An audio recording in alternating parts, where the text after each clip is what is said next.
Hi Fiends and welcome to a very special race weekend update. The 2022 French Formula 1 Grand Prix has become a bit of an unofficial roast of Ferrari, so we're leaning into that. My name is Stacey Hewen, and let's get right into the roast. Circuit Paul Ricard is known for being a bit of a boring race, and this one was shaping up to be a bit of a snooze fest. But luckily for the viewers, Ferrari came to the rescue more than once.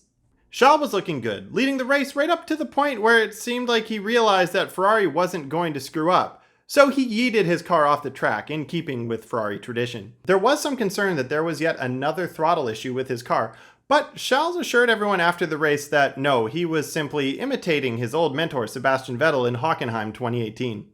Everyone thought it was Carlos who had the affinity for gravel, but it appears him and Charles decided to swing this weekend, with Charles ending up being the one fucking the gravel while it was Sainz who was flirting with being the fastest man on track. Carlos Sainz was on an absolute tear, flying through the grid from the back and earning himself driver of the day. This of course is unacceptable to Ferrari, who earned him a 5-second penalty for a ridiculously unsafe release. Despite all the setbacks, Sainz's blistering pace was looking like it would earn him a podium. With only one driver on the grid, you would expect Ferrari to be giving him their full attention. Sainz said, "Box me now," to which they replied with the equivalent of, "Don't tell me what to do," and then proceeded to demonstrate that they weren't even watching the race when they told him to box as he was passing Checo. Truly, you couldn't write fictional strategy this bad.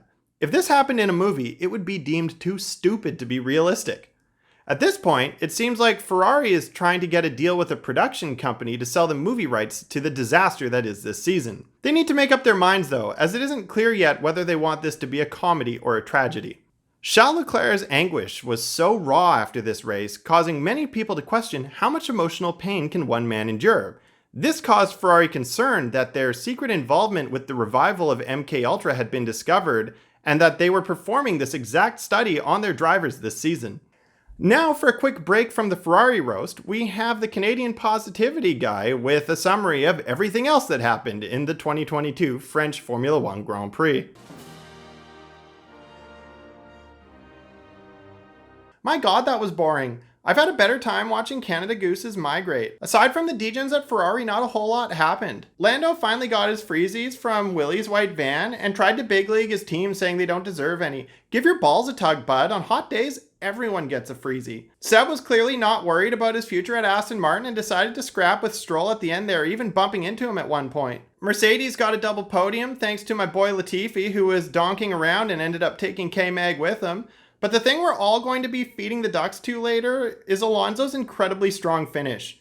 And speaking of incredibly strong finishes, your mom still owes me for the seat cover she ruined when I went down on her in the parking lot behind the 24-hour Sal's. Thank you for that. And quickly, before we get into it, please subscribe to our channel. Fiends is close to the magic 1,000 subscriber mark, and once we hit that, I can start making pennies per video. But Canada doesn't have pennies anymore, so those will be rounded up to nickels. Now, back to the roast. Charles had a visceral scream into the radio after his crash, and mentioned something about the throttle.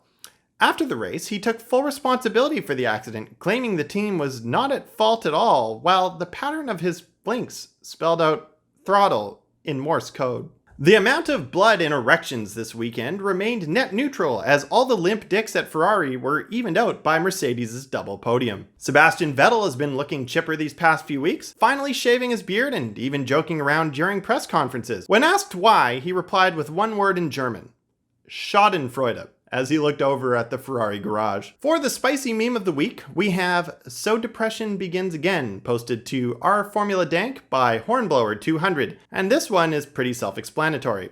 It's Pepe Leclerc with a fork crouching near a light socket looking depressed.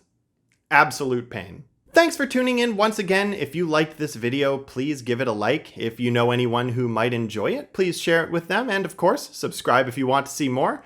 There are lots of things to meme about this race, so keep an eye on Fiends throughout the week as I upload more short-form content. And until the next race weekend update, my name is Stacey Hewen, and let's be Fiends together.